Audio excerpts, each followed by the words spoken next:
Hello, everyone, and welcome back to Speak English Podcast. Hi, Adam, and a big hello to all our amazing listeners out there. We're so happy to have you join us again today. Before we dive into our topic, we have a little request for you, our wonderful audience. That's right. If you're enjoying our podcasts and finding them helpful in your English learning journey, please take a moment to share them with your friends who are also learning English. And if you haven't already, please subscribe to our channel so you don't miss any of our future episodes packed with tips and tricks to improve your English. Oh, and don't forget to hit that like button. It really helps us reach more learners like you. All right, Adam, are you ready to tell everyone what exciting topic we have for them today? Absolutely, Sarah. Today, we're going to talk about something that's on the minds of many English learners: how to speak English fluently and confidently. That's a fantastic topic, Adam. Fluency and confidence are key goals for anyone learning a new language, especially English, which is so widely spoken around the world. Exactly. Many learners can understand a lot of English when they read or listen, but when it comes to speaking, they sometimes feel stuck or nervous. So let's explore some practical ways to break through those barriers and start speaking more smoothly and with more assurance. I think that's something many of our listeners can relate to. So, where should we start, Adam? What's the first step towards speaking English fluently and confidently? Well, Sarah, the very first thing I'd say is don't be afraid to make mistakes. It sounds simple, but it's so important. Many people are hesitant to speak because they worry about saying something wrong or sounding silly. That's so true. It's like there's this fear of imperfection that holds people back. But the truth is, making mistakes is a natural and essential part of learning. Precisely. Think about babies learning to talk. They make all sorts of funny sounds and grammatical errors, but that's how they eventually learn to speak fluently. It's the same with learning English. Every mistake is a learning opportunity. So, the key is to shift our perspective on mistakes. Instead of seeing them as failures, we should see them as feedback that helps us improve. Exactly. And remember, most people you'll talk to, especially native English speakers, are usually very understanding and supportive of language learners. They appreciate your effort to communicate in English. That's a great point, Adam. So, step number 1, embrace mistakes as part of the learning process. What's next on our list? Step number 2 is all about practice, practice, practice. You've probably heard the saying, practice makes perfect, and it's definitely true when it comes to speaking English. Absolutely. You can study grammar rules and vocabulary all day long, but if you don't actually open your mouth and speak, you won't improve your fluency. Exactly. Think of speaking English like riding a bicycle. You can read all the books about it, but you won't learn until you actually get on the bike and start pedaling, even if you wobble a bit at first. So, how can our listeners incorporate more speaking practice into their daily routines? There are lots of ways. One simple thing is to talk to yourself in English. You can describe what you're doing, what you're thinking, or plan your day out loud. It might feel a bit strange at first, but it's a great way to practice forming sentences without any pressure. That's a clever idea. It's like having a conversation partner who's always available and never judges you. Exactly. Another great way to practice is to find a language exchange partner. There are many websites and apps where you can connect with native English speakers who are learning your language. You can chat with them regularly, helping each other improve. That's a fantastic way to get real-life conversation practice and also learn about different cultures. Absolutely. And don't forget the power of simply speaking out loud when you're studying. Read English texts aloud, repeat phrases you hear in movies or podcasts, and try to mimic the pronunciation and intonation. That's a great way to improve your pronunciation and get your mouth used to forming English sounds. Exactly. The more you practice speaking, the more comfortable and confident you'll become. So, we've got embrace mistakes and practice regularly. What's the third tip for our listeners? Tip number 3 is to expand your vocabulary. The more words and phrases you know, the easier it will be to express yourself fluently. That makes perfect sense. If you're constantly searching for the right word, it can really interrupt the flow of your speech. Absolutely. So make a conscious effort to learn new words and phrases every day.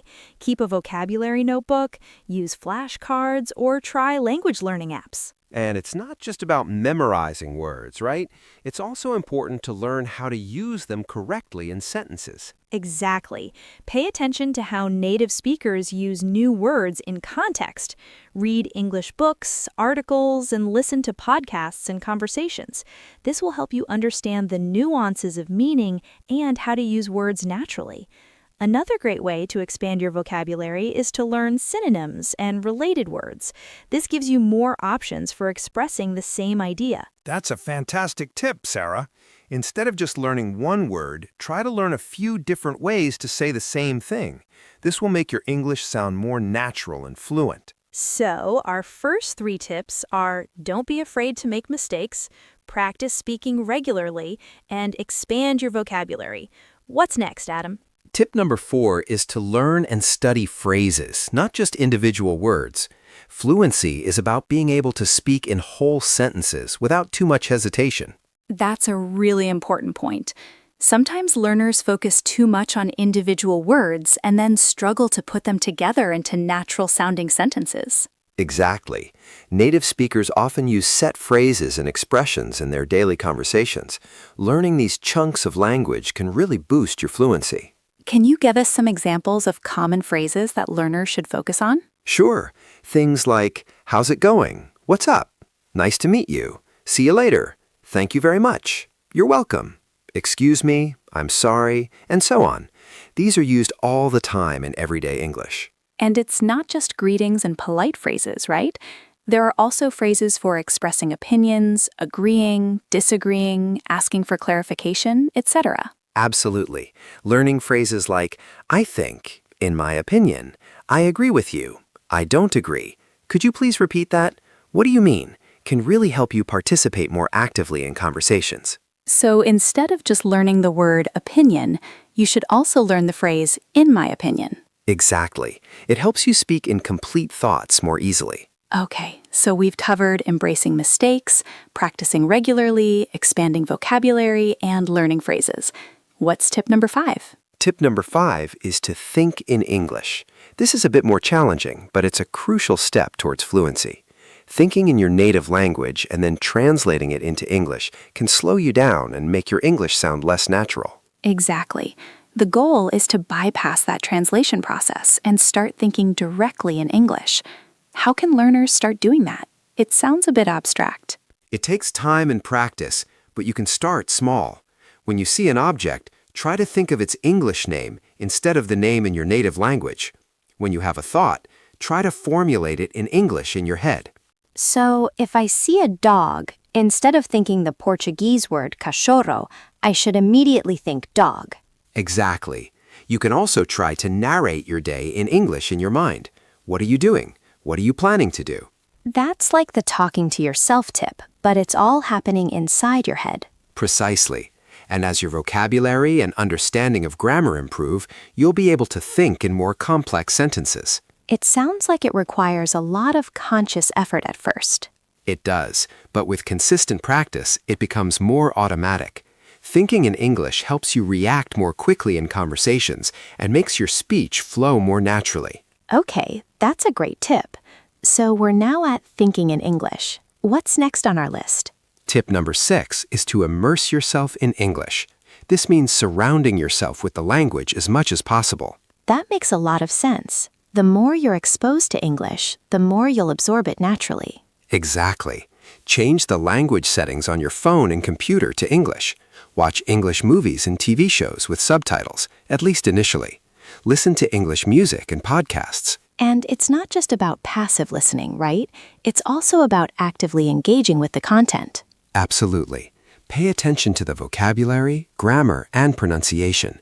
Try to understand the context and how the language is used. Reading in English is also a great way to immerse yourself. Definitely. Read English books, newspapers, magazines, and websites. Choose materials that are at your level and gradually challenge yourself with more complex texts. Even simple things like reading English song lyrics or following English-speaking social media accounts can help. Absolutely. The key is to make English a part of your daily life, not just something you study for a few hours a week. So immersion is all about creating an English-speaking environment around you. What's tip number 7, Adam? Tip number 7 is to talk to yourself out loud. We touched on this earlier, but it's worth emphasizing. Yes, it might feel a bit strange at first, but it's a really effective way to practice speaking without the pressure of talking to someone else. Exactly. You can practice forming sentences, trying out new vocabulary, and working on your pronunciation. You don't have to worry about making mistakes or feeling embarrassed. And you can do it anywhere, in the shower, while you're cooking, or even when you're walking alone. Precisely. Describe what you're doing, what you're seeing, or what you're planning. You can also role-play conversations you might have in the future. That's a great way to prepare for real-life interactions. For example, if you know you're going to a restaurant, you can practice ordering food in English. Exactly. And don't be afraid to have imaginary conversations with your favorite English-speaking actors or characters. It might sound silly, but it can be a fun and effective way to practice. The important thing is to get your mouth moving and get used to speaking English. Absolutely. The more you hear yourself speaking English, the more natural it will feel. Okay, so we've got talking to yourself out loud. What's tip number 8? Tip number 8 is to focus on fluency over perfection, especially when you're just starting out. This is a really important point. Many learners get so caught up in trying to be grammatically perfect that they become afraid to speak at all. Exactly. The goal of communication is to convey your message.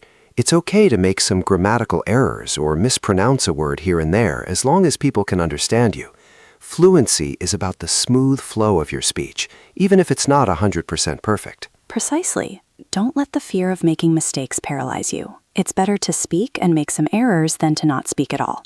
As you become more fluent, you can gradually focus more on accuracy. Exactly. Think of it like building a house. You need a strong foundation first, fluency, and then you can focus on the details and decorations, accuracy. So the key is to prioritize getting your message across and not worry too much about minor errors in the beginning. Absolutely. Confidence comes from being able to communicate effectively, even if your English isn't flawless. Okay, that's a really encouraging tip. So we're focusing on fluency over perfection. What's next, Adam? Tip number 9 is to work on your pronunciation. Clear pronunciation can significantly boost your confidence when speaking English. Absolutely. If you're worried that people won't understand you because of your pronunciation, it can make you very hesitant to speak. Exactly. While having a perfect native accent isn't necessary, clear pronunciation will make it easier for others to understand you and will also make you feel more confident. So how can learners improve their pronunciation? There are many resources available. You can listen to native English speakers carefully and try to mimic their sounds and intonation. There are also online pronunciation guides and apps that can help you with specific sounds. Watching English movies and TV shows and paying attention to how the actors pronounce words can also be helpful. Definitely. And don't be afraid to record yourself speaking and compare it to a native speaker. It can be a bit uncomfortable to hear your own voice, but it's a great way to identify areas for improvement. Another helpful technique is to focus on individual sounds that you find difficult. Break down words into their component sounds and practice saying them slowly and clearly. Exactly. And pay attention to stress and intonation. In English, the way you stress certain syllables in a word and the way your voice rises and falls in a sentence can significantly affect the meaning and how natural you sound. So pronunciation is not just about saying the individual sounds correctly, but also about the rhythm and melody of the language. Precisely. Working on your pronunciation will not only make you easier to understand, but will also give you a big boost in confidence. Okay, so we've covered working on pronunciation. What's our final tip for speaking English fluently and confidently? Our final tip, number 10, is to simply start speaking English as much as possible. It sounds obvious, but it really brings everything together, doesn't it? Absolutely. All the tips we've discussed, embracing mistakes, practicing, expanding vocabulary, learning phrases, thinking in English, immersing yourself, talking to yourself, focusing on fluency, and improving pronunciation, they all lead to this one crucial action: speaking. The more you speak, the more comfortable and confident you'll become. It's a virtuous cycle. Exactly. Don't wait until you feel ready to start speaking. The best way to become ready is by actually doing it. Find opportunities to speak English, whether it's with language exchange partners, in online forums, or even just ordering a coffee in English if you have the chance. Every time you speak, you're building your confidence and improving your fluency. It might feel challenging at first, but with consistent effort, you'll see significant progress. And remember, everyone starts somewhere. Even native English speakers had to learn how to speak as children. Be patient with yourself and celebrate your progress along the way. Absolutely, Adam. Learning a language is a journey, and every step you take, every word you speak, brings you closer to your goal of fluency and confidence. So to recap our 10 tips for speaking English fluently and confidently, don't be afraid to make mistakes. Practice speaking regularly. Expand your vocabulary. 4. Learn and study phrases. Think in English. Immerse yourself in English. Talk to yourself out loud. Focus on fluency over perfection. Work on your pronunciation. Start speaking English as much as possible. We hope these tips are helpful for all our listeners who are working towards speaking English fluently and confidently. Remember, it takes time and effort, but with consistent practice and a positive attitude, you can achieve your goals. Absolutely, Sarah. And we're here to support you on your English learning journey. That's right. And now, before we wrap up, we have one last request for our wonderful audience. If you found this episode helpful, please subscribe to Speak English Podcast for more tips and lessons to improve your English. And don't forget to share this episode with anyone you know who is also learning English. The more the merrier. And we'd love to hear from you. Leave a comment below telling us which of these tips you found most helpful, or if you have any other strategies that have worked for you. Thanks for tuning in to Speak English Podcast. Keep practicing, stay confident, and we'll catch you in the next episode. Bye for now. See you later.